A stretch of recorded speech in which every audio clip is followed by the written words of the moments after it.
പരിശുദ്ധമായ ഖുർആൻ വളരെ എളുപ്പത്തിൽ ഖത്മ് തീർക്കാനുള്ള 4 എളുപ്പ വഴികൾ ഇന്നത്തെ വീഡിയോയിൽ കേൾക്കാം.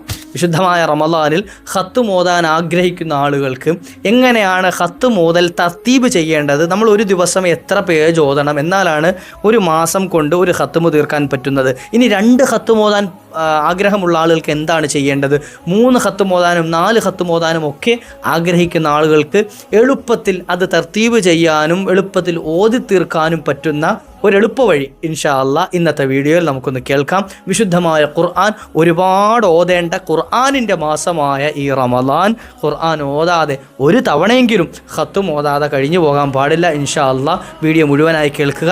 എളുപ്പമുള്ള വഴി ഏതാണ് എന്ന് തിരഞ്ഞെടുത്ത് അപ്രകാരം നമ്മളൊന്ന് ചെയ്യാൻ തയ്യാറാകുക. അള്ളാഹു തൗഫീഖ് നൽകുമാറാകട്ടെ. റബ്ബിൻ്റെ സഹായം അള്ളാഹു നൽകട്ടെ. വീഡിയോ മുഴുവനും കേൾക്കുക, മറ്റുള്ളവരിലേക്ക് എത്തിച്ചു കൊടുക്കുക.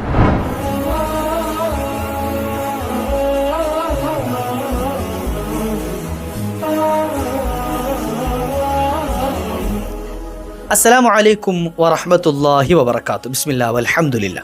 شهر رمضان الذي أنزل فيه القرآن هدى للناس وبينات من الهدى والفرقان. വിശുദ്ധമായ റമളാനിനെ വിശുദ്ധ ഖുർആൻ തന്നെ പരിചയപ്പെടുത്തുന്നത് ഖുർആനിൻ്റെ മാസം എന്നാണ്. ഷഹ്റു റമളാൻ, ഷഹ്റു റമളാൻ അല്ലദീ ഉൻസില ഫീഹിൽ ഖുർആൻ, ഖുർആൻ ഇറക്കപ്പെട്ട മാസമെന്ന്.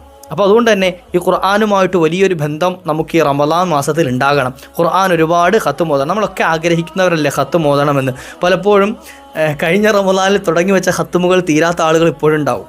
കഴിഞ്ഞ റമളാനിൻ്റെ തുടക്കത്തിൽ ബിസ്മില്ലാഹി ഫാത്തിഹ അങ്ങോട്ട് തുടങ്ങിയിട്ട് അൽബഖറ അങ്ങോട്ട് തുടങ്ങി 2-3 പേജായപ്പോൾ ഇനി നാളെ ഓതാമെന്നും പറഞ്ഞ് മടക്കി വെച്ച സാധനം ഇപ്പോഴും മടങ്ങി തന്നെ ഇരിക്കുന്നുണ്ട് നമ്മുടെയൊക്കെ വീടുകളിൽ. അത്തരത്തിലുള്ള ആളുകളുണ്ടാവും. അള്ളാഹു ഖുർആനുമായി വലിയ ബന്ധം നൽകി അനുഗ്രഹിക്കട്ടെ. ഖുർആൻ എപ്പോഴും നമ്മൾ ഓതണം. ഖുർആൻ ഇങ്ങനെ സ്ഥിരമായി പാരായണം ചെയ്യണം. അള്ളാഹു തൗഫീഖ് നൽകട്ടെ. ഖുർആൻ ഒരുപാട് ഓതുന്ന ആളുകൾക്ക് ഷഫീഅൻ ലി അസ്ഹാബിഹി, നാളെ ആ ഖുർആൻ ആ ഓതുന്ന വ്യക്തിക്കുള്ള ശുപാർശകരായി വരുമെന്ന് മുഹമ്മദുർ റസൂലുള്ളാഹി സ്വല്ലല്ലാഹു അലൈഹി വസല്ലം. അത്തരത്തിൽ ഖുർആൻ നമുക്ക് നാളെ സാക്ഷിയായി നിൽക്കുന്ന നല്ല മുത്തഖീങ്ങൾ നമ്മെ ചേർത്ത് പെരുമാറാകട്ടെ. ഞാനൊരു 4 പ്ലാൻ പറഞ്ഞുതരാം. 4 പ്ലാനുകൾ. എന്താണ് ഈ പ്ലാനിൻ്റെ പ്രത്യേകത? ഈ 4 പ്ലാൻ ഉപയോഗിച്ചാണ് ആ രൂപത്തിലാണ് നിങ്ങൾ ഖുർആൻ ഓതുന്നതെങ്കിൽ കുറഞ്ഞ പക്ഷം ഖുർആൻ ഒരു തവണയെങ്കിലും നിങ്ങൾക്ക് ഖത്മ് ഓതാൻ പറ്റും. ഒരു തവണയെങ്കിലും ഖുർആൻ പൂർണ്ണമായിട്ട് ഈ റമളാൻ കഴിയുന്നതിന് മുമ്പ് ഖത്മ് ഓതാൻ കഴിയും. അല്ലാഹു ഒരുപാട് തവണ ഓതാൻ തൗഫീഖ് നൽകട്ടെ. ഒന്നാമത്തെ പ്ലാൻ, ഒരു മാസം കൊണ്ട് എങ്ങനെയാണ് ഖുർആൻ ഖത്മ് തീർക്കേണ്ടത്, അത് എങ്ങനെയാണ് നമ്മുടെ ജീവിതത്തിൽ നമ്മുടെ ഒരു ദിവസത്തിൽ എത്ര പേജുകൾ എങ്ങനെയൊക്കെയാണ് തർത്തീബ് ചെയ്യേണ്ടത് എന്ന് ഞാൻ പറഞ്ഞുതരാം. നമുക്കറിയാം, നമ്മൾ 5 വഖ്ത് നിസ്കാരങ്ങൾ, ഇത് പ്രത്യേകിച്ച് പുരുഷന്മാരെ സംബന്ധിച്ചിടത്തോളം അവർക്ക് 30 ദിവസം കൃത്യമായിട്ട് ചെയ്യാൻ കഴിയും. സ്ത്രീകളെ സംബന്ധിച്ചിടത്തോളം ഏതെങ്കിലുമൊക്കെ ദിവസങ്ങളിൽ അവർക്ക് ഇടയ്ക്ക് ഒരു മുടക്കം സംഭവിച്ചു പോയി കഴിഞ്ഞാൽ ആ ദിവസത്തിൽ ചിലപ്പോൾ എന്ത് ചെയ്യും, അത് കണ്ടിന്യൂ ചെയ്യാൻ പറ്റാതെ വരും. അടുത്ത ദിവസങ്ങളിൽ അതൊന്ന് മെയിൻറ്റെയിൻ ചെയ്ത് കൊണ്ടുപോയാൽ മതി ഇൻഷാ അല്ലാ. അത് ഈ പറയുന്ന കണക്ക് പ്രകാരം ഒന്ന് എഴുതി വെച്ച് കഴിഞ്ഞാൽ ഇൻഷാ അല്ലാ നിങ്ങൾക്കത് എളുപ്പത്തിൽ ചെയ്യാൻ കഴിയും. ഈ 5 വഖ്ത് നിസ്കാരങ്ങളിൽ ഓരോ നിസ്കാരത്തിന് ശേഷവും 4 പേജ് വീതം ഓതുക. 4 പേജ് വീതം ഓതുക. 4 പേജ് വീതം ഓതിയാൽ, അതായത് ഫജറിന് ശേഷം, സുബഹയ്ക്ക് ശേഷം 4 പേജ്, ദുഹറിന് ശേഷം 4 പേജ്, അസറിന് ശേഷം 4 പേജ്, മഗ്രിബിന് ശേഷം 4 പേജ്, ഇശാഇന് ശേഷം 4 പേജ്, ഇങ്ങനെ ഓരോ നിസ്കാര ശേഷവും 4 പേജ് വീതം ഓതിയാൽ 4 20 പേജുകളാവും. 20 പേജായി കഴിഞ്ഞാൽ ഒരു ജുസ് പൂർത്തിയാവും. 20 നമുക്കറിയാം, ഖുർആനിലെ ഒരു ജുസ് എന്ന് പറയുന്നത് 20 പേജുകളാണ്. അപ്പോൾ 20 പേജ് ആകുമ്പോൾ ഒരു ജുസ് പൂർത്തിയായി. ഒരു ദിവസം കൊണ്ട് ഒരു ജുസ് ആയി കഴിഞ്ഞാൽ 30 ദിവസം കൊണ്ട് നമുക്ക് എന്ത് ചെയ്യാം, 30 ജുസുകൾ ഖുർആൻ പൂർണ്ണമായി ഓതി തീർക്കാൻ കഴിയും. അപ്പോൾ എന്ത് ചെയ്താൽ മതി, ഒരു നിസ്കാര ശേഷം 4 പേജ് ഓതുക എന്നുള്ള തർത്തീബാക്കാം. ഇൻഷാ അല്ലാ 4 പേജ് ഓതുക എന്നൊക്കെ വളരെ എളുപ്പമാണ് അല്ലേ. കുറഞ്ഞ സമയമൊന്നും ഇരിക്കുക, ഒരു 5 മിനിറ്റ് അല്ലെങ്കിൽ ഒരു 10 മിനിറ്റ് മെനക്കെടും. ഇപ്പോൾ നല്ലതുപോലെ ഓതാൻ അറിയുന്നവരാണ് എങ്കിൽ 5 മിനിറ്റ് കൊണ്ടൊക്കെ സിമ്പിളായിട്ട് എന്ത് ചെയ്യാം, 5 പേജ് ഓതാൻ പറ്റും ഇല്ലേ. നല്ലതുപോലെ ഖുർആൻ ഓതാൻ അറിയുന്നവരാണ് ഈ തപ്പിയും പിടിച്ചൊക്കെ ഓതാൻ പറ്റുള്ളൂ. 10 മിനിറ്റ് എടുത്തു എന്നാലും കുഴപ്പമില്ലല്ലോ, നമുക്ക് നഷ്ടമില്ലല്ലോ, വിശുദ്ധ റമളാനല്ലേ. അപ്പോൾ എന്ത് ചെയ്യുക, ഒരു എല്ലാ നിസ്കാര ശേഷം ഓരോ 10 മിനിറ്റ് വെച്ച് കഴിഞ്ഞാൽ എന്ത് ചെയ്യും, ഒരു 50 മിനിറ്റ് ഖുർആൻ ഓതാൻ മാത്രം നമ്മുടെ ദിവസത്തിൽ മാറ്റി വെച്ചാൽ ബാക്കിയും 23ഉം 10 മിനിറ്റും ബാക്കിയാണ്. 23 മണിക്കൂറും 10 മിനിറ്റ് നമുക്ക് പിന്നെയും ബാക്കിയാണ് അല്ലേ. അള്ളാഹു തൗഫീഖ് നൽകട്ടെ. ഖുർആന് വേണ്ടിയിട്ടല്ലേ. അപ്പോൾ എന്ത് ചെയ്യാം, ഒരു 4 പേജ് വെച്ച് എല്ലാ വഖ്ത് നിസ്കാര ശേഷം ഓതാ. 30 ദിവസം കൊണ്ട് 30 ജുസ് പൂർത്തിയായി കിട്ടും. ഇതാണ് എന്ത് ചെയ്യുക, ഒന്നാമത്തെ പ്ലാൻ, 30 ദിവസം കൊണ്ടുള്ള പ്ലാൻ, ഒരു മാസത്തിൻ്റെ പ്ലാൻ. ഇനി 15 ദിവസത്തിൻ്റെ പ്ലാൻ, അരമാസം കൊണ്ട് തീർക്കാം. അരമാസം കൊണ്ട് തീർക്കാൻ എന്ത് ചെയ്യാം, ദിവസവും 2 ജുസ് വീതം ഓതുക. 2 ജ്യൂസ് ഓതാ ഈ പറഞ്ഞ രൂപത്തിൽ. അതെങ്ങനെ ഓതാ? എല്ലാ നിസ്കാര ശേഷവും 4 പേജ് വെച്ച് ഓതാ. എല്ലാ നിസ്കാര ശേഷവും 4. ഓരോ വഖത്തിന് ശേഷവും 8 പേജ് വീതം ഓതുക എന്നുള്ളത് പ്രയാസമായിരിക്കും. ഓരോ വഖത്തിന് ശേഷവും 8 പേജ് വീതം എന്നുള്ളത് ജോലി തിരക്കുള്ള ആളുകൾക്ക് ചിലപ്പോൾ പ്രയാസമുണ്ട്. അപ്പോൾ എന്ത് ചെയ്യുക, ജോലി തിരക്കൊന്നും ഇല്ലാതെ വെറുതെ ഇരിക്കുന്ന ആളുകൾക്കാണെങ്കിൽ അവർക്ക് എളുപ്പം ഉണ്ടാവും. ഓരോ എന്ത് ചെയ്യുക, വഖത്തിന് ശേഷവും 8 പേജ് വീതം ഓതുക എന്നുള്ളത്. അങ്ങനെ ഉണ്ടെങ്കിൽ ഒരു ദിവസം കൊണ്ട് തന്നെ 2 ജുസ് ഓതി തീർക്കാൻ പറ്റും. 2 ജുസ് ഓതിയാൽ 15 ദിവസം കൊണ്ട് ഒരു ഖത്മ് പൂർത്തിയാകും. അടുത്ത 15 ദിവസം കൊണ്ട് അടുത്തൊരു ഖത്മ് പൂർത്തിയാകും. അപ്പോൾ എന്ത് ചെയ്യുക, 30 ദിവസം കൊണ്ട് റമദാൻ മാസം കഴിയുമ്പോഴേക്കും 2 ഖത്മുകൾ ഓതി പൂർത്തിയാക്കുക. ഞാനീ പറയുന്നത് ഒരു കാലത്ത് ജീവിച്ചിരുന്ന ഇമാം ഷാഫിഈ റഹ്മത്തുള്ളാഹി അലൈഹി തങ്ങളെ പോലെയുള്ള മഹത്തുക്കൾ പോകേണ്ട സ്വർഗത്തിലേക്ക് പോകാൻ ആഗ്രഹിക്കുന്ന മുഅ്മിനീങ്ങളോടാണ് അല്ലേ. നമ്മളൊക്കെ ആഗ്രഹിക്കുന്നത് ഇമാം ഷാഫിഈ തങ്ങൾ പോയ സ്വർഗത്തിലേക്ക് പോകണമെന്ന് ആഗ്രഹിക്കുന്നവരാണ്. എന്നാൽ ഷാഫിഈ ഇമാം അവിടുന്ന് 2 ഖത്മ് വീതം ഓതുമായിരുന്നു. 2 ഖത്മ്, എല്ലാ റമദാനിലും അല്ല, റമദാനിലെ ഓരോ ദിവസങ്ങളിലും, റമദാനിലെ ഓരോ ദിവസങ്ങളിലും 2 ഖത്മ് വീതം ഓതുമായിരുന്നു. അത്രയൊന്നും നമ്മൾ ഓതാൻ പറയണില്ല. അപ്പോൾ എന്ത് ചെയ്യാം, ഒരു 8 പേജ് വീതം എല്ലാ നിസ്കാര ശേഷവും ഓതിക്കഴിഞ്ഞാൽ 2 ഖത്മ് നമുക്ക് ഇൻഷാ അല്ലാഹ് എന്ത് ചെയ്യാൻ പറ്റും, റമദാനിൽ ഓതി തീർക്കാൻ പറ്റും. അള്ളാഹു തൗഫീഖ് നൽകുമാറാകട്ടെ. ഇനി മൂന്നാമത്തെ ഒരു പ്ലാൻ പറഞ്ഞുതരാം. അത് 10 ദിവസം കൊണ്ട് എന്ത് ചെയ്യുക, ഒരു ഖത്മ് തീരുന്ന രൂപം. അതെങ്ങനെയാണ്? 10 ദിവസം കൊണ്ട് നമുക്ക് സ്വാഭാവികമായിട്ടും ഇപ്പോൾ ഈ 15 ദിവസം കൊണ്ട് തീർന്നത് 2 ജ്യൂസ് ഓതിയിട്ടാണെങ്കിൽ 10 ദിവസം കൊണ്ട് തീരാൻ 30 ദിവസം ആകുമ്പോൾ എന്ത് ചെയ്യുക, 3 ജ്യൂസ് വെച്ച് ഓതാ അല്ലേ. 3 ജ്യൂസ് വെച്ച് ഓതിക്കഴിഞ്ഞാൽ 10 ദിവസം കൊണ്ട് ഒരു ഖത്മാവും.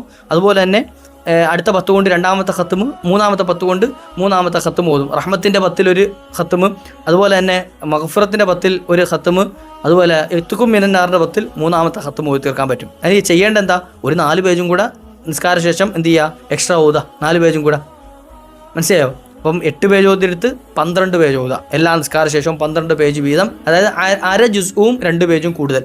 അര ജുസ്ഉ എന്ന് പറഞ്ഞാൽ 10 പേജാണ്. ആ കൂട്ടത്തിൽ ഒരു 2 പേജ് എക്സ്ട്രാ ഓതിക്കഴിഞ്ഞാൽ, എല്ലാ നിസ്കാര ശേഷം ഓതിക്കഴിഞ്ഞാൽ എന്ത് ചെയ്യും, ഒരു ദിവസം നമുക്ക് 3 ജുസ്ഉ ഓതാൻ പറ്റും. 3 ജുസ്ഉ ഓതിക്കഴിഞ്ഞാൽ ഇൻഷാ അല്ലാഹ് ആ 3 ജുസ്ഉ കൊണ്ട് ഒരു 10 ദിവസമാകുമ്പോഴേക്കും ഒരു ഖത്മ് നമുക്ക് പൂർത്തിയാക്കാൻ കഴിയും. അള്ളാഹു തൗഫീഖ് നൽകുമാറാകട്ടെ. ഇനി 4ാമത്തെ ഒരു രൂപം പറയുന്നത്, 4 പ്ലാനുകളാണ് നമ്മൾ പറഞ്ഞത്. അതിൽ 4ാമത്തെ ഒരു പ്ലാൻ പറയുന്നത് 7 ദിവസം കൊണ്ട് എന്ത് ചെയ്യുക, ഖത്മ് തീർക്കുന്ന രൂപം. സ്വഹാബത്തിൻ്റെ ജീവിതത്തിൽ നോക്കിയാൽ സ്വഹാബത്ത് അധികവും ചെയ്തിരുന്നൊരു ശൈലി അങ്ങനെയാണ്. 7 ദിവസം കൊണ്ട് ഒരു ഖത്മ് തീർക്കാം. 7 ദിവസം കൊണ്ടെന്ന് വെച്ചാൽ ഒരാഴ്ച കൊണ്ട് ഖത്മ് തീർത്ത് കഴിഞ്ഞാൽ നമുക്ക് കുറഞ്ഞത് ഒരു മാസത്തിൽ ഏകദേശം 4 ആഴ്ചകൾ കിട്ടാറുണ്ട്. അപ്പോൾ 4 ഖത്മുകൾ ഒരു റമദാനിൽ നമുക്ക് തീർക്കാൻ കഴിയും. നമുക്ക് ഇൻഷാ അല്ലാഹ് പറ്റുന്ന ആളുകൾ അങ്ങനെ ശ്രമിക്കാം. ഇതൊക്കെ ജോലി തിരക്കിനിടയിലും മറ്റ് പ്രയാസങ്ങളിൽ നിൽക്കുന്നവരുടെ കാര്യം പറയുന്നത്. ഇതൊക്കെ നമുക്ക് എന്ത് ചെയ്യാം, നമുക്ക് ഈ റമദാനിനെ അനുകൂലമാക്കി കിട്ടണമെന്ന് ആഗ്രഹിക്കുന്ന ആളുകൾക്ക് ഇൻഷാ അല്ലാഹ് ചെയ്യാൻ പറ്റിയ രൂപങ്ങളാണ്. അതെങ്ങനെയാണ് ചെയ്യേണ്ടത്? സ്വഹാബത്ത് ചെയ്തിരുന്ന രീതി, ദിവസം സൂറത്ത് കണക്കിന് എന്ത് ചെയ്യുക, സൂറത്ത് അനുസരിച്ച് ഓതുക. 1ാമത്തെ ദിവസം 3 സൂറത്തുകൾ ഓതുക. 1ാമത്തെ ദിവസം 3 സൂറത്ത് ഏതൊക്കെയാണ്?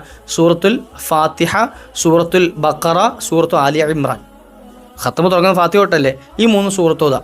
ഇനി അടുത്ത ദിവസങ്ങളിൽ 5 സൂറത്തുകൾ ഓതാം. 5 സൂറത്തുകൾ ഓതേണ്ടത് എന്ത് ചെയ്യുക, ഈ 3 സൂറത്തുകൾ ഫാത്തിഹ മുതൽ ഓതിക്കഴിഞ്ഞു. പിന്നെ അടുത്ത നിസാ മുതലുള്ള അടുത്ത 5 സൂറത്തുകൾ എന്ത് ചെയ്യണം, അടുത്ത 2ാമത്തെ ദിവസം ഓതണം. ഇനി 3ാമത്തെ ദിവസം അതിനുശേഷമുള്ള 7 സൂറത്തുകൾ ഓതുക. 4ാമത്തെ ദിവസം അതിനുശേഷമുള്ള 9 സൂറത്തുകൾ ഓതുക. അതുപോലെ 5ാമത്തെ ദിവസം അതിനുശേഷമുള്ള 11 സൂറത്തുകൾ ഓതുക. 6ാമത്തെ ദിവസം അതിനുശേഷമുള്ള 13 സൂറത്തുകൾ ഓതുക. ഇപ്പോഴേക്കും ഏകദേശം താഴത്തെ അവസാനത്തെ ജുസുവിൽ എത്തിയിട്ടുണ്ടാവും. അതിനുശേഷം ബാക്കിയുള്ള 7ാമത്തെ ദിവസം ബാക്കിയുള്ള ചെറിയ ചെറിയ സൂറത്തുകൾ ഓതി പൂർത്തിയാക്കുക. ഇങ്ങനെയാണ് മഹത്തുക്കളായ സ്വഹാബത്ത് 7 ദിവസം കൊണ്ട് വിശുദ്ധമായ ഖുർആൻ പാരായണം ചെയ്ത് ഖത്മുകൾ തീർത്തിരുന്നതായി അവരുടെ ജീവിത രീതിയിൽ കാണാൻ കഴിയുന്നു, അവരുടെ ചരിത്രങ്ങളിൽ കാണാൻ കഴിയുന്നു. അത്തരത്തിൽ എന്ത് ചെയ്യുക, സ്വഹാബത്ത് അവലംബിച്ച രൂപം വെച്ചുകൊണ്ട് നമുക്ക് എന്ത് ചെയ്യുക, ഒരാഴ്ച കൊണ്ട് ഖത്മ് തീർക്കാം. അപ്പോൾ ഈ പറഞ്ഞ എളുപ്പമുള്ള, ഇതിനകത്ത് ഏതാണോ നമുക്ക് ചെയ്യാൻ എളുപ്പമുള്ളത് ആ രൂപത്തിൽ ചെയ്തുകൊണ്ട് ഇൻഷാ അല്ലാഹ് ഈ ഒരു വിശുദ്ധ റമദാനിൽ ഒരുപാട് ഖത്മുകൾ ഓതാൻ നമ്മൾ സമയം കണ്ടെത്തണം. അള്ളാഹു തൗഫീഖ് നൽകട്ടെ. കുറഞ്ഞ പക്ഷം ഒരു ഖത്മെങ്കിലും ഇൻഷാ അല്ലാഹ് എല്ലാ വഖ്ത് നിസ്കാര ശേഷം 4 പേജെങ്കിലും ഓതിയിട്ട് ഒരു ഖത്മെങ്കിലും ഈ റമദാനിൽ തീർക്കാൻ നമ്മൾ തയ്യാറാകണം. അതിനുവേണ്ടി മനസ്സുകൊണ്ടും ശരീരം കൊണ്ടും എന്ത് ചെയ്യണം, നമ്മൾ ഒരു ഉറപ്പ്, ഒരു അസ്മ നമ്മൾ ചെയ്യണം. അള്ളാഹു തൗഫീഖ് നൽകട്ടെ. അള്ളാഹു ഖുർആനുമായി വലിയൊരു ബന്ധം നമുക്ക് നൽകി അനുഗ്രഹിക്കട്ടെ. ആ ഖുർആൻ്റെ അഹ്ലുകാരായ നാളെ സ്വർഗ്ഗത്തിൽ അള്ളാഹു ചേർത്ത് തരുമാറാകട്ടെ. വീഡിയോ ഉപകാരപ്പെട്ട് കാണുമെന്ന് വിചാരിക്കുന്നു. മറ്റുള്ളവരിലേക്ക് എത്തിച്ചു കൊടുക്കണേ. ആരെങ്കിലും ഒരാൾ ഇത് കേട്ടിട്ട് അമൽ ചെയ്താൽ നമുക്കും അതിൻ്റെ പ്രതിഫലം ലഭിക്കും. അള്ളാഹു തൗഫീഖ് നൽകട്ടെ. വ ആഖിറു ദഅവാനാ അനിൽ ഹംദുലില്ലാഹ്. അസ്സലാമു അലൈക്കും വറഹ്മത്തുള്ളാഹി.